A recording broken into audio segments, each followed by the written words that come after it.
Good afternoon, everybody.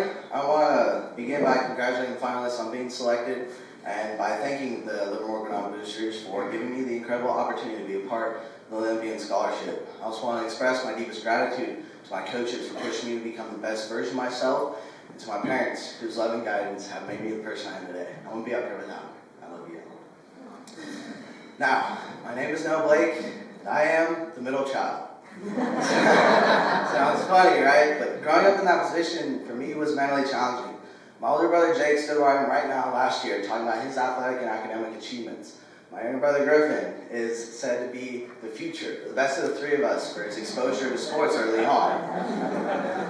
Right? But in my mind, where did that leave me?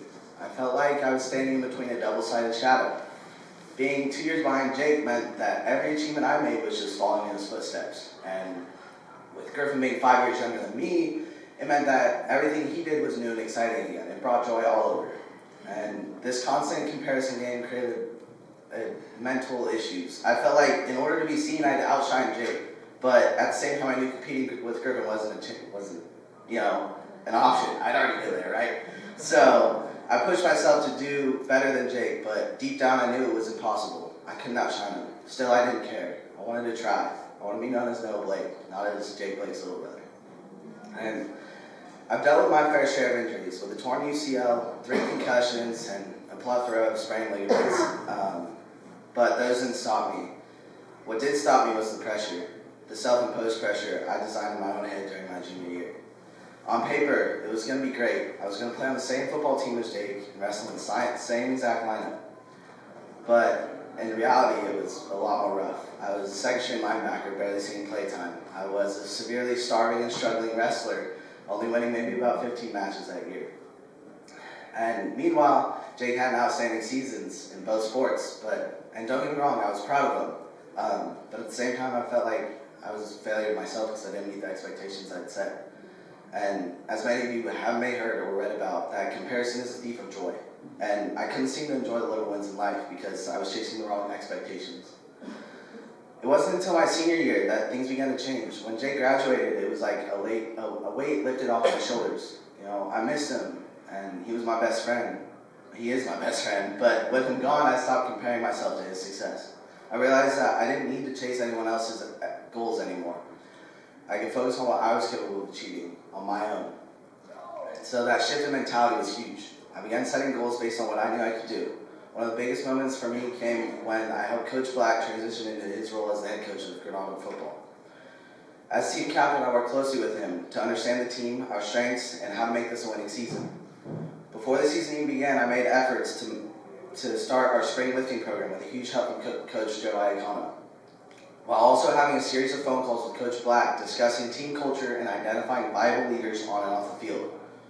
I would also go on to become the starting running back on the latter half of the season, gaining crucial yards where it mattered most and helping lead the team to a league title. Now, Coach Martin, one of my wrestling coaches, also had a huge impact on me. He told me to have fun, and up until then, fun wasn't a word I'd associate with wrestling. It was a fight. So I was always focused on chasing wins, pins, something to prove. But when I let go of that pressure and realized that it was still a game, I started wrestling with a clearer mind. Understanding that it is a mental game more than a brute physical sport, I was able to make mistakes without letting them break me down. Instead of seeing those mistakes as failures, I began to see them as opportunities to learn and grow. Now, this mindset served me best during my blood round match at NCS. For those of you who don't know what a blood round is part of the tournament where it's win or go home. You're down in the consolation round. If you win this match, you get to stand on the podium in place. If you lose, you go home with nothing. And throughout the match, I was put in tough positions and caught a few throws maybe I should have been put in. But I managed to scramble out and push this match into overtime 1-1. In the closing seconds, I managed to secure my place at NCS with a final takedown. Placing. I was elated and could feel the intense relief wash over me as I accomplished one of the goals I had set for myself. All in all, that change of mindset helped me achieve more than I could have imagined this year. Being named All-League in both football and wrestling, standing on the podium at NCS, and leaving my name on the banner in that wrestling room.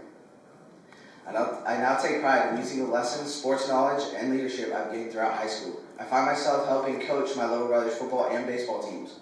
I'm also currently working as a coach at KidStrong, a kids gym that specializes in developing confidence and coordination through mental and physical activity. I'm so grateful for the opportunity to spread my knowledge to the younger generation and help teach them that success is possible through self-belief and hard work. I graduated early and I'm already continuing my education at Las Positas. I'm 4 weeks away from finishing my first semester of 16 units. I plan to transfer after completing 60 transferable units in hopes of attending Cal Poly San Luis Obispo. I owe all this to my teammates and coaches who pushed me to do better, and to my family for their unwavering support.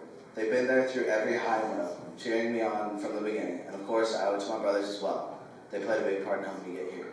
Thank you.